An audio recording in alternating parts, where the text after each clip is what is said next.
Taking a pay cut is unfortunate, but asking for one yourself, well, that's just what Apple's CEO Tim Cook did for 2023.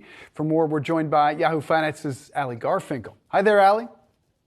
It's surprising, Dave. I've personally never asked for a pay cut, No. but I will say there's kind of a lot going on here, and I do wonder if this isn't preemptive on Cook's part. Now, why? I'll give you this statistic. Only about 64% of Apple shareholders approved of Tim Cook's compensation last year.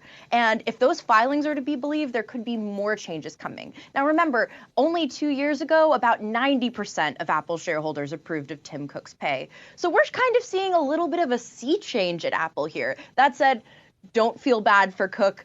If you look at the numbers for him, he is still making quite a lot of money, though notably it is less than some of his colleagues. For example, if you look at the numbers for the total compensation for, say, Sundar Pichai at Alphabet, he's looking at $280 million a year. If you look at Andy Jassy, he's looking at 213, and now Cook at a paltry 147 million. That said, again, we can be coy about it, but executive compensation has actually been coming under increasing scrutiny last year. For instance, the ISS recently told Apple shareholders to vote against Tim Cook's compensation. It's also, I think, worth saying that in the case of Apple, Tim Cook has been at the top for so long, but this could be heralding a new era for both him and for Apple, where there are new pressures and new fears. All right, Allie, well, in other Apple news, the company's first store to unionize began negotiations with management this week. I think it could be a big concern here for Apple. How are those talks progressing?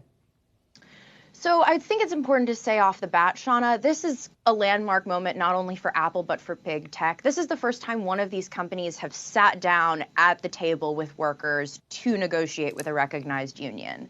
And I would say for Apple and for tech at large, this is pretty high stakes because it could set the tone for the labor conversation going forward. It could set the tone for what's possible for workers who are unionizing across the country. Many of these workers are actually at tech companies. For instance, of course, you famously have the Amazon Labor Union. You also have a series of unions popping up at Activision Blizzard and, of course, at Alphabet. And then, of course, most famously, arguably, the Starbucks union push has really captured the public imagination.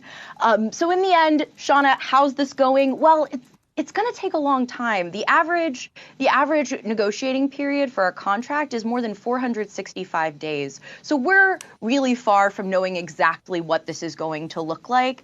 But I think it's safe to say that workers across the country and fellow tech companies are going to be watching how this plays out. All right, Allie Garfinkle, thanks so much for staying on that story for us.